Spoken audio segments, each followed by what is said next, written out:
work for you and be responsible to you and not be treated like a number, well, please vote for me, and I hope to earn your support, and I need your vote for this election. How do we find you? You gave them the information? Sure. If you want to, you can go to my website. It's Eric Seidel for clerk. It's all spelled out. Or, a lot of my stuff is on Facebook. Just go into Facebook and, in the search bar, just type in Eric Seidel clerk. You'll see it. We have all the pictures. And that's all the information. Seidel? That is it, exactly.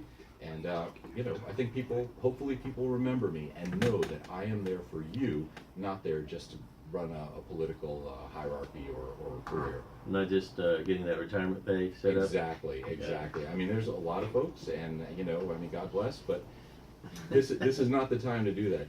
Not only are the employees crying out, they need help, but also the people themselves. And employees can't give good customer service if they feel that they don't have a good, secure future. So we need to empower them so they can help us.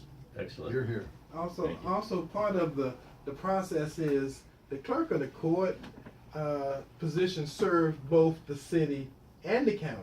So this is a countywide race, which is important. Every citizen of Hillsborough County is affected. Absolutely. If you're in the city, you vote for the county clerk as well.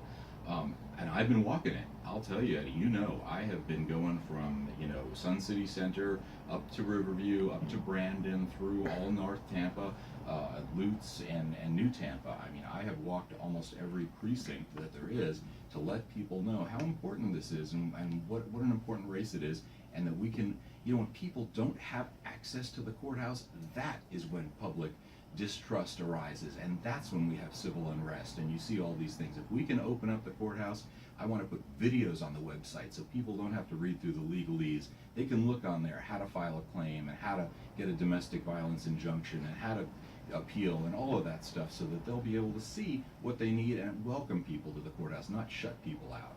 Now, one of the things, and I'm not speaking ill of the current folks in the current administration, but some of the stuff was brought out in the race that just happened in the primary. Exactly, the two Democrats, about the morale of the folks who, you say you got 700 employees. I heard said by the past candidates, how low it was, so I guess that would kind of be one of your first issues once you get in there, is to get the employees there feeling responsible and feeling like they had something there other than just punching the clock and trying to get through the day. Oh, absolutely. That's priority one, and I'm up to the challenge because I'm meeting with many of those folks now. I get calls, many of them are volunteering on my campaign.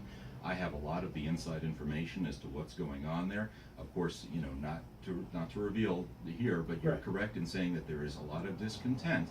And once those people, think of it this way: when you go into a store and you get bad treatment from somebody, or you're at a restaurant though, and the waiter or the waitress is giving bad service, chances are it's not because they dislike you. It's because they've got something going on in their lives that's affecting how their outlook on other people. And people go and go, wow, that was the worst service I ever got, or that was a terrible employee. Believe me, it wasn't you. It was what's going on in their lives, maybe how they're even being treated at that place of employment. Once we get under that, once we get to people and make them feel empowered, and yes, there will be some discontent, so we'll always be discontent, and sometimes it's time to move on with those folks. But if you can find out who really wants to help and let them know that you're here to support them, that as the boss, you're there every day, rolling up your sleeves, ready to help, and work as hard as they are, you will be surprised how morale improves. If somebody doesn't feel they're always on the verge of being fired or scared for their job, again, they're ready to give good customer service, their morale improves. And then you have establish a culture, just like you do on a football team. Right. A new coach comes in, you change that culture. Now it's not civil service. Now it's something like, well, how can I go above and beyond and show not only my manager, but my boss and these people and everyone here in Hillsborough that we care about them. And, that is happening. In the tax collector's office, I see Doug Belvin has done remarkable work there. When I went there, I have a special needs child, and I went there to get a handicap tag for him. And the person at the front there said, oh, I can help you with that. And instead of referring me to one of the windows, pulled out that blue tag, and I signed a paper, and I got him his handicap tag. It was done. I walked out of there in less than 2 minutes. And I just said, I went away shaking my head. I cannot believe what good service I got. That's what we need at the clerk of the court's office. People going away shaking their heads going, wow, I never thought government cared. They must care for me, and that empowers people. So it's coming from the perspective of someone that actually cares, that they can see that, they can hear it in your voice, the tone, and what you're trying to institute in the programs in there, as opposed to saying, well, let's just get it done, let's get these people out of here, Gabriel has let's a get to the question. next. Yeah, I'm just actually just following up what he's saying. I agree, and it's worse yet when somebody isn't even there. Oh, this is Gabriel, the Hispanic. Let's Yeah, no, clarify thank you, that Gabriel. again. And that's what I mean. I mean, once again, I'm not going to point any fingers, but we need somebody who is on site, who employees can say, oh, there's the boss over there. The buck stops over there. I better not do this, because if he finds out or she finds out about that, the buck's going to stop right there. Not silly games about, well, my manager says this, and I'm going to get back at them because this manager didn't say that. So that gives me free reign. And I think also just adding that just to the team effort, that Yes. we're a team and our responsibility is taking care of these people. Get them taken care of as quick as possible, but let's just not throw them to the wind otherwise. Let's listen and let's move effectively.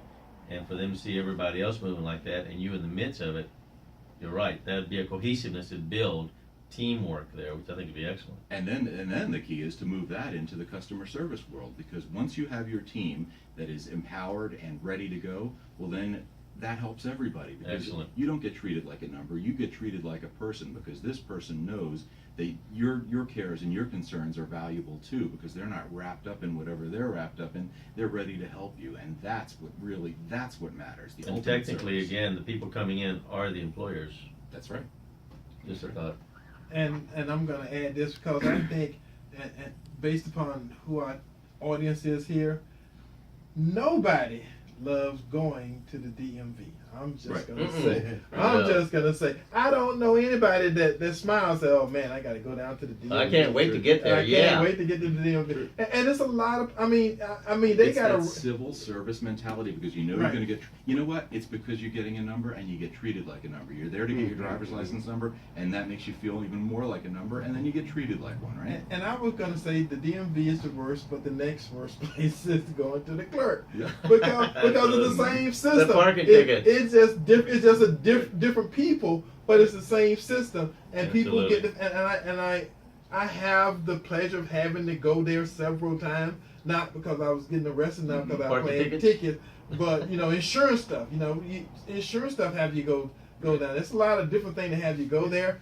But again, the process is you walk in, and everybody that has a uniform and everybody that works there is better than you, and that no matter who you are, because the fact that you got to come and literally kowtow to them and have them look down, and even though they're sitting down, they still looking down An at you. attitude. Well, you know how we cure that? Well, we need name tags there, so you can know you're working with John or you're working with Maria or whoever it was there, because right now nobody wears a name tag. No, that's what I'm saying. Right, and you're just kind of we need to bring in a lot of the private sector type customer service, a greeter, a name tag. Yes. All of that type of stuff needs to be there, so you don't feel like a number. One of my favorite shows when I was a kid growing up was this old British import called The Prisoner. You remember that? Yeah. And he used to yell, "I am not a number," because they want to call them number 6 or something Right. like that. They put them on this island, and they were all numbers. And that's it. We are not numbers. We are people, and each one of us have our own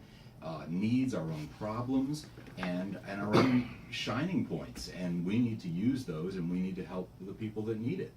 All right. What a concept. Well, again, and I think that's the kind of attitude that spills over into every community in this county, because again, poor people, and I'm just saying, poor people already figure that the world is dumping on them, and then when they have to go deal with the system that's supposed to be protecting them and bringing resources to them, it make them feel even worse, So now I got to go and deal with a whole nother entity that I already know dislikes me from the time I walk into the door, and by the time I walk out there, I'm doing good not to get arrested. I'm just saying that's the Exactly. feeling. Now you know why I'm doing this, because when I was on Channel 13, that's what I did. In fact, people used to jokingly call me the anti-man, because what I would do is I would take people that were fighting the man, we're talking about big government, big business, whatever, and you empower them.